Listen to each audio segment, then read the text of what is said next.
हिजामा इलाज का एक ऐसा तरीका है जिसके ज़रिए हम त्वचा, बालों और शरीर से जुड़ी तमाम बीमारियों का इलाज कर सकते हैं। लेकिन क्या सच में हिजामा थेरेपी काम करती है? ये कब, किसे और क्यों करवानी चाहिए? हिजामा थेरेपी करवाने के क्या फ़ायदे और क्या नुकसान होते हैं? हिजामा थेरेपी करवाने के बाद हमें क्या एहतियात या सावधानियाँ बरतनी चाहिए? आज हम वीडियो में इन्हीं सब बातों के ऊपर डिस्कस करेंगे। तो क्या हिजामा थेरेपी सच में काम करती है? तो हिजामा थेरेपी होती क्या है? एक समय के बाद शरीर का गंदा खून चमड़ी के नीचे वाले हिस्से में जमा होने लगता है, जो निकल ना पाने के कारण हमारे शरीर में कई बीमारियों का कारण बनता है। और इसी खून को निकलवाने के लिए हिजामा थेरेपी कराई जाती है, जिससे कि शरीर का खून साफ हो जाए और कई सारी बीमारियां धीरे धीरे ठीक होने लगती है। वैसे हिजामा थेरेपी को कपिंग थेरेपी कहा जाता है और कपिंग थेरेपी 3 तरीके से की जाती है। पहली होती है डायनेमिक, दूसरी होती है ड्राई कपिंग और थर्ड होती है वेट कपिंग।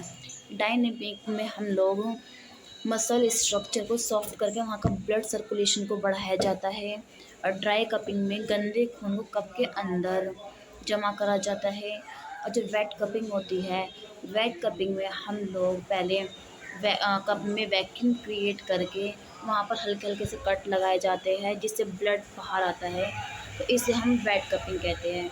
और हिजामा थेरेपी ड्राई कपिंग और वेट कपिंग का ही कॉम्बिनेशन है, क्योंकि इसमें पहले क्या होता है, सबसे पहले इसमें ड्राई कपिंग होती है। इसमें क्या होता है कि कप के ज़रिए, कप के थ्रू से हम ब्लड को चमड़ी के ऊपर कप के अंदर जमा करते हैं। फिर उसके बाद हल्के हल्के कट लगाकर वहाँ से ब्लड को निकाला जाता है, जिसे हिजामा थेरेपी कहते हैं। हिजामा थेरेपी कराने के तो वैसे अनेकों फ़ायदे जिसे हम गिन नहीं सकते। अब सवाल ये उठता है कि हिजामा थेरेपी कराने के क्या फ़ायदे और जो शरीर पर कट के निशान होते हैं वो कितने दिन में सही हो जाते हैं। वैसे तो हिजामा थेरेपी के अनेकों फ़ायदे हैं जिन्हें हम गिन नहीं सकते, क्योंकि जितना भी हमारे शरीर में बीमारियां हैं या कोई भी समस्या है, वो हमारे खून के गंदे होने की वजह से होती है। और हिजामा थेरेपी में ही गंदे ब्लड को बाहर निकाला जाता है, जिससे शरीर बहुत हल्का लगने लगता है और शरीर से जितनी भी बीमारियां होती हैं धीरे धीरे वो ठीक होने लगती है। हिजामा की इस प्रक्रिया में समझना ये ज़रूरी है कि जो कट लगते हैं ना, वो हमारी चमड़ी के ऊपर वाले हिस्से पर लगते हैं, जिसमें दर्द बिल्कुल ना के बराबर होता है। दूसरी चीज़ ये कि जो कट लगते हैं वो 1 या 2 हफ्ते में सही हो जाते हैं। 7 से 10 दिन के टाइम पीरियड के अंदर ये बिल्कुल ठीक हो जाते हैं। अब बात आती है कि हिजामा थेरेपी किसे करानी चाहिए और किसे नहीं करानी चाहिए। तो कोई भी लेडीज़ हो या मैन हो, वुमेन हो, कोई भी वीमेन हो, कोई भी हो, हिजामा थेरेपी कोई भी करवा सकता है। एक फिट बंदा भी इसे करवा सकता है। ये जो तंदुरुस्त और हेल्थी होता है वो भी इसे करवा सकता है, क्योंकि हिजामा थेरेपी में गंदे ब्लड को बाहर निकाला जाता है और सारी जितनी भी बीमारियां होती है वो हमारे शरीर में गंदे खून से ही होती है, जो हमारी कई बड़ी बड़ी बीमारियों का कारण बन जाती है। तो इसे कोई भी करवा सकता है। जिन लोगों को स्किन से जुड़ी प्रॉब्लम है, जैसे acne, pimple, eczema, psoriasis, melasma, hair fall, liver problem, high blood pressure, cholesterol, migraine, headache, और जैसे जिसको हार्मोनल प्रॉब्लम जैसे कि overweight, PCOD, infertility, sexual problem, sinus और डाइजेशन प्रॉब्लम, एक्ने, इन्फेक्शन और शरीर में ऐसी बहुत सी बीमारियों का इसमें इलाज मिलता है।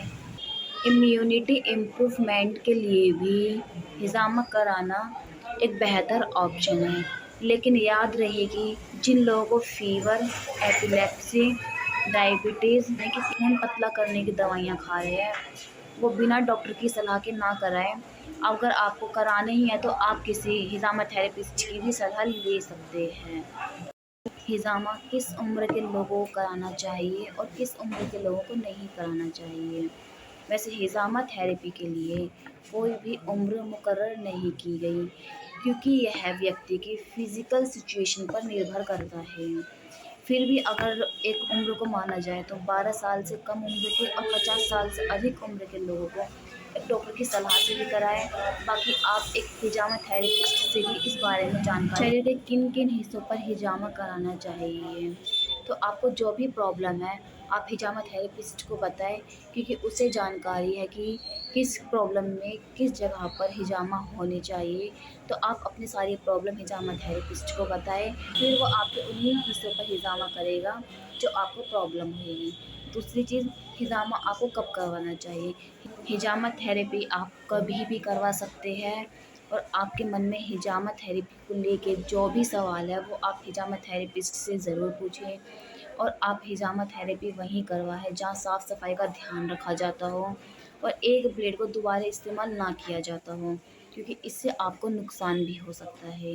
दूसरी चीज़, आपने हिजामा करवा लिया उसके लिए भी आपको सावधानी बरतनी चाहिए। हिजामा कराने के बाद आपको कई सारी सावधानियाँ बरतनी चाहिए।